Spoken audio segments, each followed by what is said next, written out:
mulțumesc mult pentru prezență. Și Octavian Jurma, medic și cercetător la Timișoara, va fi și el în direct cu noi prin Skype. Bună dimineața! Mulțumesc mult, domnule Jurma, pentru prezență. Bună dimineața, mulțumesc pentru invitație. Doamna Stăncel, alegeri în condiții de pandemie. Vedem că se întâmplă și un caz în capitală unde 2 membri ai Comisiei Tehnice au fost depistați pozitiv. Cum se raportează românii la aceste alegeri în condițiile excepționale în care suntem? Cred că raportarea se face oarecum bazată pe informații care nu sunt corecte științific. Procesul electoral în sine nu prezintă riscuri. Toate operațiunile care se desfășoară cu păstrarea distanței fizice, s-au luat măsuri privind igienizarea spațiilor, privind igiena personală, igiena tegumentelor și purtarea măștii. Cred că nu există riscuri reale pentru contaminare, dar toată această perioadă, ultimele 6 luni, au creat o presiune psihică asupra întregii populații. Ultima campanie electorală a fost cu o încărcătură emoțională, în principal, privind această pandemie și toate aceste lucruri se vor reflecta în participarea la vot. Domnule Jurma, ați urmărit zi de zi, în detaliu, evoluția pandemiei în România, cu cifre, cu explicații și cu foarte multe predicții. Din acest punct de vedere, vă așteptați ca românii să aibă o altfel de reacție anul acesta la aceste alegeri parlamentare, în sensul că să evite cumva să meargă la vot din cauza acestui risc la care se gândesc? Da, din păcate a fost o perioadă în care s-a marșat foarte mult pe pericolul participării la alegeri în scopul de a se amâna aceste alegeri.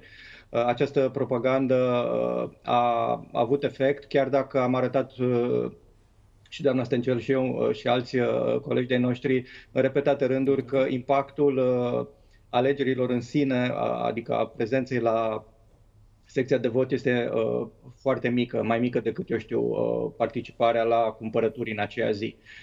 Deci, indiferent de contextul epidemiologic, riscul să votezi este mereu mai mic decât riscul să faci orice altă activitate publică în acea zi.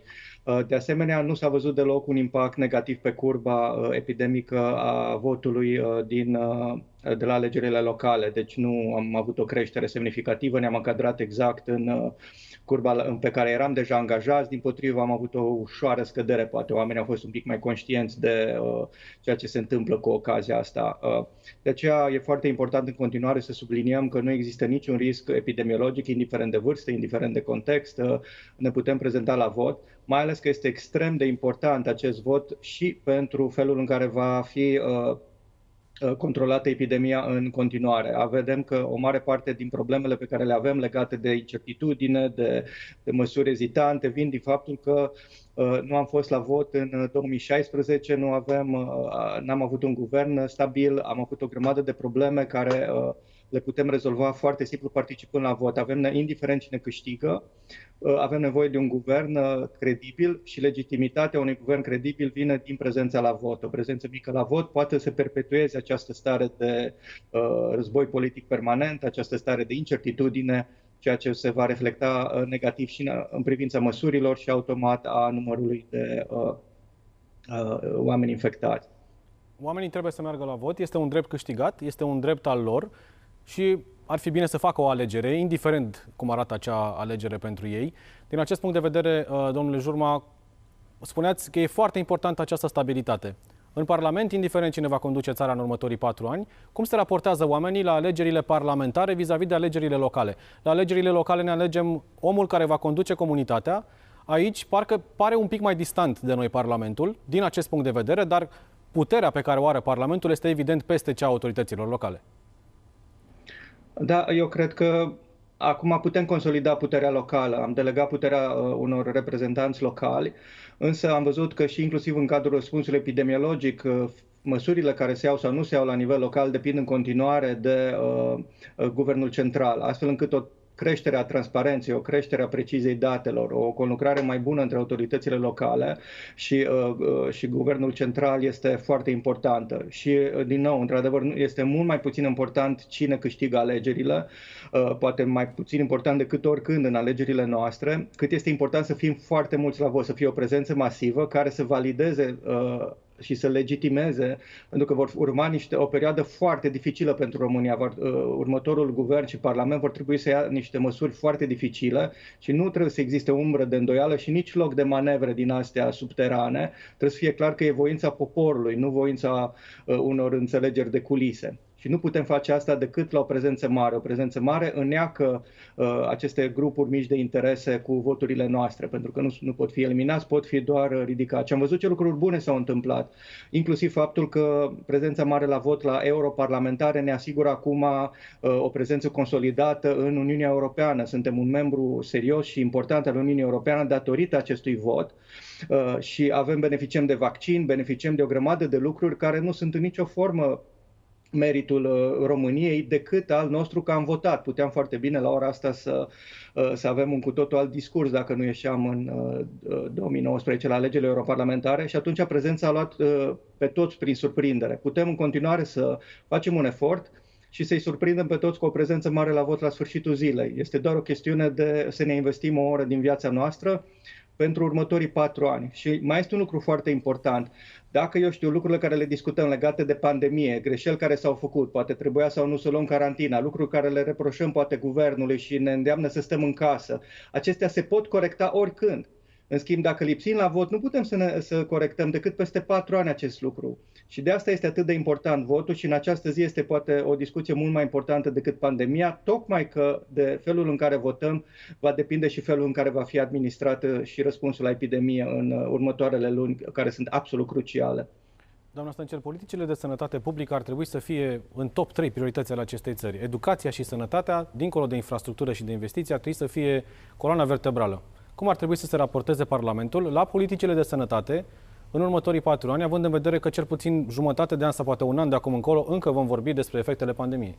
Probabil că vom vorbi încă poate următorul cincinal despre efectele pandemiei, atât la nivelul sistemului de sănătate, la nivelul populației, cât și la nivelul infrastructurii de sănătate și economiei în general.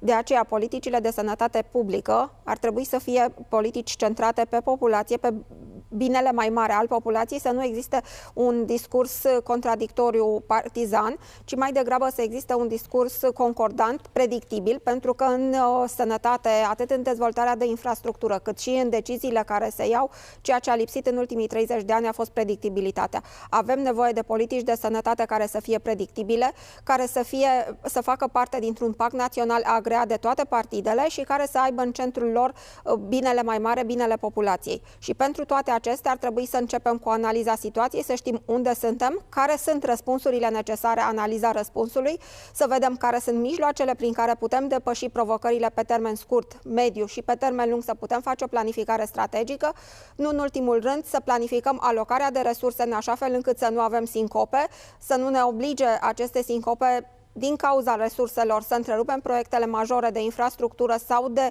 reorganizare, de regândire, de reformă a sistemului de sănătate care este foarte necesară în această perioadă și, nu în ultimul rând, ar trebui să existe mecanisme de monitorizare, evaluare, supraveghere și control, astfel încât să nu existe derapaje, să nu ne întoarcem situațiile pe care le-am văzut în ultimii ani privind corupția, privind lipsa de integritate sau lipsa de transparență. Trebuie să existe politici publice predictibile, de încredere și continui. Medicul Gabriel Diaconu, medicul psihiatru, spunea ceva mai devreme că acest proces electoral, ca orice alt proces electoral, atunci când vorbim de Parlament, reprezintă și un exercițiu sanitar. Curățăm Parlamentul de oamenii pe care îi considerăm că nu au ce să caute acolo și încercăm un alt legislativ, apoi vom încerca altul și tot așa. Și cu fiecare rundă de alegeri, România devine mai sănătoasă, să-i spunem, din acest punct de vedere. Da, este și ideea mea. Eu tot timpul spun că această specialitate a managementului sanitar este, de fapt, chirurgia de sistem.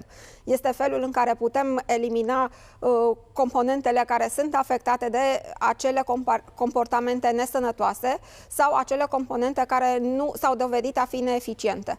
Cred că este momentul să facem chirurgia sistemului, să eliminăm acele organite care nu sunt bune pentru întregul organism, să putem merge mai departe cu un organism politic, un organism legislativ sănătos, care să reprezinte poporul român, să reprezinte interesele noastre și pe care putem să-l aducem la un control medical, între ghilimele, ori de câte ori derapează. Iată, odată la 4 ani, noi suntem medicii. Noi, așa cum ne pricepem fiecare, încercăm să facem acest exercițiu. Domnule Jurma, vom vorbi cu siguranță 4 ani de acum încolo foarte mult de latura medicală, câtă vreme încă ne lovim de această pandemie, și latura medicală aduce după ea, iată, și această criză economică. În următorii 4 ani, parlamentarii vor trebui să scoată țara din această criză globală până la urmă. Cum ar trebui să se raporteze ei la sănătate și la economie? Cele două sunt strâns legate și mi-aduc aminte de un raport DNA de acum câțiva ani care vorbea despre o corupție generalizată în sănătate, foarte mulți bani luați din sistemul de sănătate prin contracte dubioase, prin șpăgi și așa mai departe, bani care ar fi trebuit să ajungă direct la dumneavoastră, la oamenii care lucrați în sistem, la spitale și la oameni mai apoi, evident, prin serviciile pe care le primesc. Da, există o corelație foarte bună între sănătate și prosperitate. De fapt, bunăstarea în sine, ca definiție, include sănătatea fizică, mentală și economică a persoanelor. Chiar dumneavoastră ați avut ieri un reportaj despre Finlanda, în care a fost foarte bine controlată epidemia prin măsuri clare, stabilite dinainte, și acest lucru se reflectă și într-o scădere mult mai mică economică, aproape doar cu o treime față de scăderea din media Uniunii Europene. Deci o adresare bună a epidemiei și rapidă și eficientă, un sistem de sănătate bine pus la punct, se va reflecta într-o economie mai bună și mai prosperă. Deci această corelație această alegere este falsă între a rezolva problemele de sănătate, între a alege între economie și sănătate. Sunt ambele parte din acest concept de bunăstare. Nu poți să ai bani, degeaba ai bani dacă ești bolnav. Toată lumea își cheltuie banii când e bolnav și încearcă să fie sănătos și după aia se îmbolnăvește încercând să fie bogat. Și atunci, din acest punct de vedere, prezența noastră la vot astăzi poate să seteze o nouă paradigmă. Putem profita în modul cel mai serios, cu putință, de această criză. Toate crizele distrug niște lucruri și oferă oportunitatea să creăm lucruri noi. Ținem minte că tot în decembrie am avut acum 31 de ani o revoluție în care am distrus un sistem, am încercat să-l înlocuim cu altul, n-am reușit complet, dar chiar și așa, cu niște oameni care erau insuficienți, ca să zic așa, sau cu moștenirea veche, am reușit să realizăm lucruri enorme.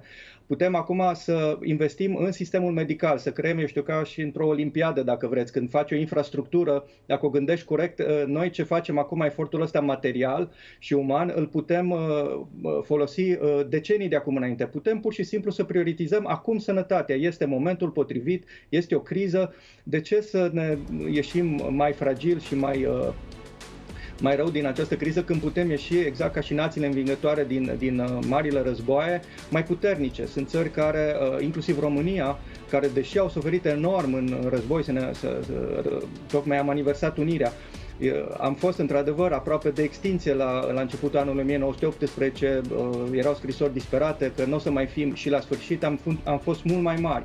În continuare putem ieși mult mai bine decât am intrat în această criză. Trebuie doar să ne mobilizăm, să ieșim la vot și eventual să mai luăm pe cineva cu noi care nu e sigur că dacă merită sau nu să voteze. Rămâneți alături de noi, domnule Jurma, doamna Stăncel. Luăm o foarte scurtă pauză de publicitate, revenim apoi însă imediat. 9,76%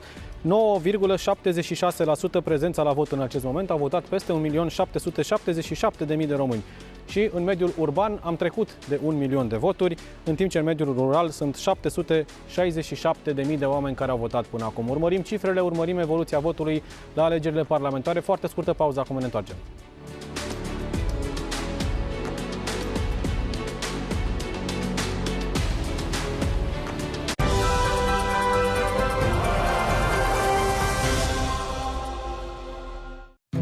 La noi, mâncarea are mereu gust, dar sărbătorile sunt despre ceva în plus.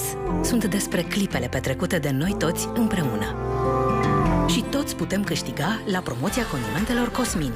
Cumpără condimentele Cosmin, brandul românesc în care ai încredere, trimite prin SMS la 1822 datele bonului fiscal sau înscrie-le pe site. Poți câștiga sute de premii pentru întreaga familie și chiar marele premiu, o Dacia Duster. Pune gust și sărbători fericite. Cosmin. Studiile arată că 1 din 3 români suferă de insuficiență venoasă cronică, mulți dintre ei fără să știe. Când sângele se îngroașă și stagnează, se produc cheaguri. Acestea pot ajunge la organe vitale, unde pot produce accidente vasculare grave. Aspivita ajută la dizolvarea și prevenirea cheagurilor fără a ataca stomacul. Aspivita fluidizează natural sângele și optimizează circulația. Acesta este un supliment alimentar. Citiți cu atenție prospectul. Îți place să împletești utilul cu plăcutul? La Lidl ai freză electrică la doar 189 lei. Dacă pregătești o surpriză cuiva drag, acum ai polizorul drept la numai 119 lei. Utile în orice proiect făcut acasă, cheile cu clichet costă doar 49,99 lei. Lidl. Meriți să fii surprins! Credeam cândva că lasagna gustoasă, chifteluțele delicioase și burgerul puteau fi făcute doar din carne. Hai să schimbăm asta! Hai să facem lasagna gustoasă să fie pentru toată lumea. Și bineînțeles, burgerii! O, da, burgerii! Cheamă-ți prietenii să celebrăm natura și gustul în același timp. Pentru că deși cândva se credea că mâncarea gustoasă poate fi doar din carne, acele vremuri au trecut. Tu cum te descurci când durerea în gât te lasă fără voce? Faringo Intensiv cu Flurbiprofen calmează rapid durerea în gât, reduce inflamația și iritația de la nivelul gâtului, ameliorând dificultatea la înghițire. Efect până la 4 ore. Acționează decisiv cu Faringo Intensiv. Acesta este un medicament. Citiți cu atenție prospectul.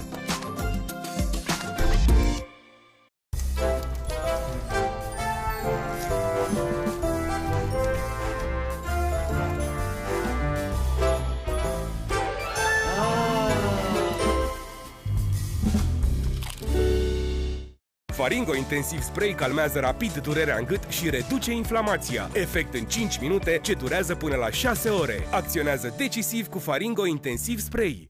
Oriunde auzim că există un mare cașcaval, mergem imediat să investigăm. Și dacă marele cașcaval are și un mare gust, o să ne dăm peste cap să vi-l punem pe masă. Cașcavalul de Laco. Mare brânză, mare gust. Încearcă noul antinevralgic Sinus Hot Drink. Acționează asupra febrei, a durerilor musculare, durerilor în gât și a durerilor sinusale. 4 simptome, un singur remediu. Deodorantul Borotalco cu microtalc natural care absorbe transpirația. Numărul 1 în Italia. Borotalco. Deodorantul nostru. Stop transpirației. Și Borotalco Invisible împotriva petelor chiar și pe hainele colorate. Borotalco Invisible. Bună ziua, dragii mei! Bine ați venit în bucătăria Jamilei. Există în România un ulei de floarea soarelui special care are grijă de gustul mâncărurilor tale, dar și de sănătatea celor dragi. Ingredient special al bucătăriei mele, Spornic Omega 9, primul ulei 100% high oleic din România. Sephora. Bucuria este cadoul perfect. Până pe 13 decembrie ai 20% reducere la toate seturile de Crăciun și la toate paletele de machiaj. Alege favoritele tale pe sephora.ro și în magazine. Sephora, the unlimited power of beauty. Pentru sănătatea dumneavoastră, evitați excesul de sare, zahăr și grăsimi.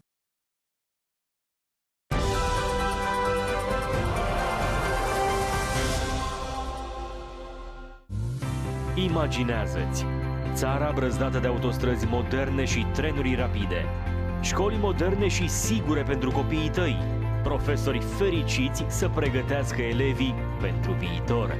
Medicii se întorc din pribegie și au totul la dispoziție pentru sănătatea românilor. Sute de mii de fermieri ce hrănesc 80 de milioane de oameni. Visul poate fi transformat în realitate prin vot. Astăzi, tu faci legea la vot. Pune ștampila, apoi alege Digi24. De la prima oră până la aflarea rezultatelor, jurnaliștii Digi24 te țin la curent cu toate informațiile. Iar de la ora 21, Cosmin Prelipceanu îți spune cine te va guverna în următorii 4 ani. Primele reacții după vot, calculele viitoarei guvernări. Cine cu cine se va alia, toate le vei găsi doar la Digi24.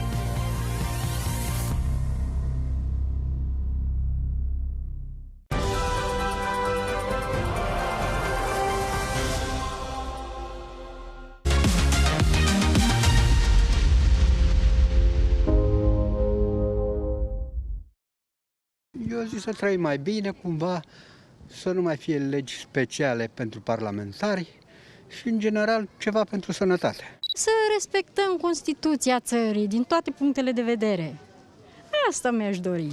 Dacă aș fi parlamentar, aș căuta ca colegii mei împreună cu mine să căutăm ca întreagă populație să nu mai fie dezbinată, să intervenim și să vedem cazuri sociale pe linie corectă, nu cu corupție și cu alte chestii, să ajutăm. Trebuie schimbat tot în țara asta.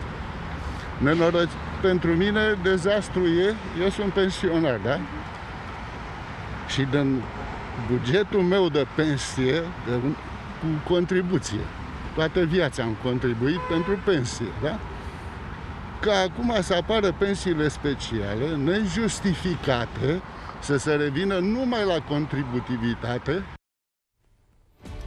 3 minute până la finalul acestei ore, mai avem de discutat despre aceste alegeri. Alături de mine în continuare Ioana Stăncel și Octavian Jurma. Doamna Stăncel, oamenii se gândesc că e pandemie, le e teamă să meargă la urne, poate unora dintre ei, ca nu cumva să se infecteze. Există riscuri din acest punct de vedere? Repet ceea ce am spus și astăzi și zilele trecute, procesul electoral în sine nu presupune riscuri epidemiologice de transmitere a acestei boli. Este un proces sigur, este organizat într-un mod sigur și acest lucru l-am văzut și eu personal, dar există riscuri în ceea ce facem fiecare dintre noi până ajungem la secția de votare și când plecăm de acolo. Cum spunea domnul profesor Borțun, există populații stabile, statice oarecum, care au fost în izolare, care au stat și preventiv. Nu au comunicat foarte mult, n-au ieșit din casă. Acum se vor întâlni vecini, prieteni, cunoștințe la aceste secții de votare. Recomand cu foarte mare insistență ca să nu se facă mici grupuri, să nu se îmbrățișeze oamenii, să nu stea de vorbă foarte mult. Toate aceste comunicări le pot face la distanță, dar trebuie să păstrăm această distanțare fizică, trebuie să păstrăm aceste măsuri, tocmai pentru a putea trece cu bine și peste sărbătorile de iarnă. Domnule doctor, spunea cineva mai devreme că ar trebui să schimbăm tot în țara asta. Nu se poate schimba în 4 ani în România, dar dacă ați fi parlamentar, ce ați schimba în următorii 4 ani? Aș începe cu sistemul de sănătate. Este o oportunitate pentru noi. Dacă tot avem criza asta și trebuie să începem undeva, poate alții am preferat să plece, eu știu, educație, să avem alte priorități. Acum această criză ne face să ne unim inclusiv prioritățile. Avem o provocare clară, avem un răspuns clar, putem construi noi spitale, putem reforma din temelii sistemul de sănătate cu această ocazie, astfel încât alte pandemii în viitor să nu ne mai prindă prin surprindere și mai ales să beneficiem noi și cei care vin după noi de acest efort pe care îl putem face acum. Și, într-adevăr, votul și din punctul meu de vedere este un act sigur.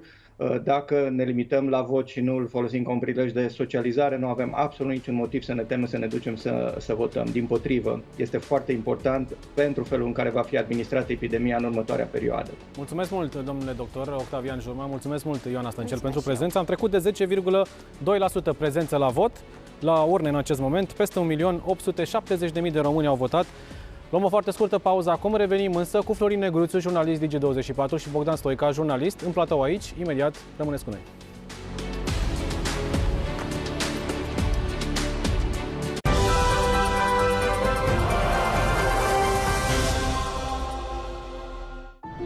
Chiar dacă viața se mișcă repede, tu savurează în ritmul tău.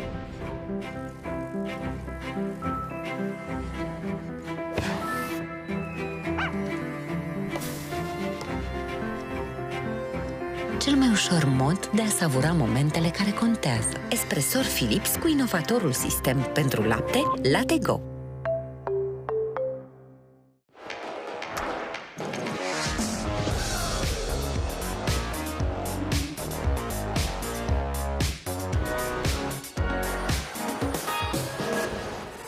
Pentru curățenia wow care contează, alege electrocasnicele de la Kerher. Kerher face diferența. Savurează arahidele Nutline. Bine prăjite, sărate cât trebuie. Extra rumenite, pentru un plus de gust sau ușor dulci cu miere. Alege pe gustul tău. Nutline, hrănește-ți zâmbetul. Super weekendul vine cu reduceri de peste 40%. La Lidl ai miere de salcâm 500 de grame la doar 9,99 lei. Șuncă premium de porc feliată 200 de grame la 5,29 lei. Și afine 200 de grame la numai 5,49 lei. Lidl, meriți să fii surprins. Imediat! Cremvârștii Caroli cu 80% carne în varianta Duo Pack. Câte 4 fiecare bine păstrați până la masa următoare. Pregătește cadourile perfecte. E ușor să fii Moș Crăciun când ai super oferte la Altex. Vino în magazinele Altex și pe altex.ro și ia smartphone Samsung Galaxy S20 Fan Edition, stocare 128 GB cu 2399,9 lei și brățară fitness Samsung Galaxy Fit 2 cu numai 149,9 lei. Altex, de 2 ori diferența la toate produsele, inclusiv magazine online. Orice exces îți poate afecta ficatul. Încearcă Hepatoprotect Regenerator Forte cu fosfolipide și Hepatoprotect Forte cu silimarină. Hepatoprotect, gamă completă pentru regenerarea și protecția ficatului. Ciocolată neagră cu gust intens, cremă catifelată de cacao și napolitană crocantă. Noul Alfers cu ciocolată neagră și cremă de cacao.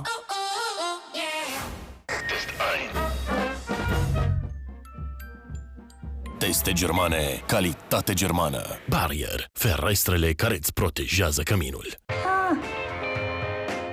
Hi guys, notice anything? Look at these grays! Excellence creme de la L'Oréal Paris. I don't think there's ever going to be a better before and after. 3 pași pentru o culoare bogată și strălucitoare. Oh my god, I'm so happy. Boom! This is what I'm talking about. We're all worth it. Inimile spre cer zboară, steaua luminează în grajd, o dorință ne înconjoară, pace pe pământ. Crăciun fericit îți spun mersi, fiindcă ești tu. Vreau un apartament mai mare, trebuie neapărat să-l vine pe ăsta cât mai repede. Ok, pun anunț pe Publi24. Intră pe Publi24 și adaugă gratuit anunțuri cu imobiliare, articole pentru casă și grădină, electrocasnice și multe altele. Publi24. Vinzi și cumperi ce-ți dorești. Dobrogea e un cal pe care nu-l poți stăpâni niciodată, care stă să pui mâna pe el când vrea el, nu când vrei tu, dar care este atât de frumos încât tu uiți că acel cal nu ți aparține și este sălbatic. Vinul cai de la Letea, de viță liberă.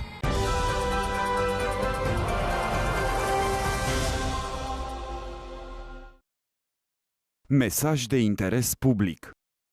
Ține de mine să fie bine și ei să aibă un viitor strălucit. Ține de mine să fie bine și să-i protejez pe ai mei. Ține de fiecare dintre noi să alegem viitorul României. Pe 6 decembrie mergem să votăm în siguranță. Folosim masca, păstrăm distanța și ne dezinfectăm înainte și după exercitarea votului la alegerile parlamentare. Democrația ține de noi. Ține de noi să fie bine. Campanie de informare susținută de Guvernul României. Mesaj de interes public.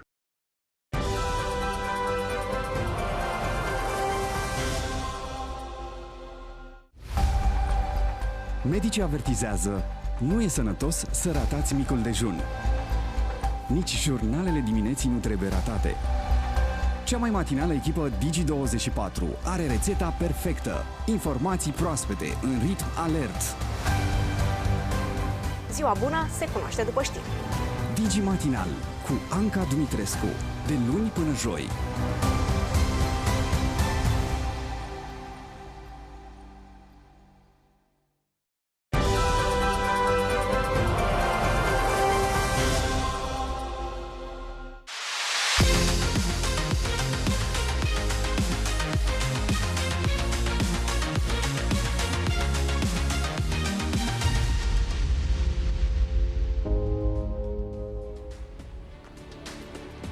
Este ora 12, iar românii votează deja de 5 ore. Peste 1,9 milioane de oameni din această țară au votat până la această oră.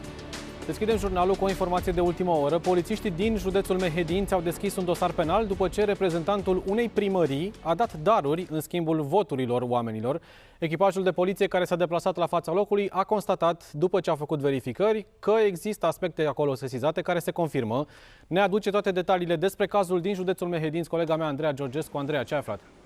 A fost deschis un dosar penal în acest caz după ce un apel la 112 a anunțat pe polițiști că în localitatea Bâlvănești din județul Mehedinți, reprezentantul autorităților locale împarte diverse bunuri localnicilor din această comună în schimbul votului, promisiunii că vor vota o anumită formațiune politică la alegerile parlamentare care sunt în plină desfășurare. Polițiștii au confirmat apelul primit prin 112 și au deschis imediat un dosar penal pentru oferirea de mită electorală. Tot în județul Mehedinți a mai fost reclamat un incident. O persoană a apelat abuziv numărul de urgență 112, susținând că reprezentantul dintr-o secție de votare nu ar purta mască de protecție. Polițiștii au mers să verifice, au văzut că nu se confirmă apelul primit, așa că au amendat persoana respectivă. Mulțumesc mult!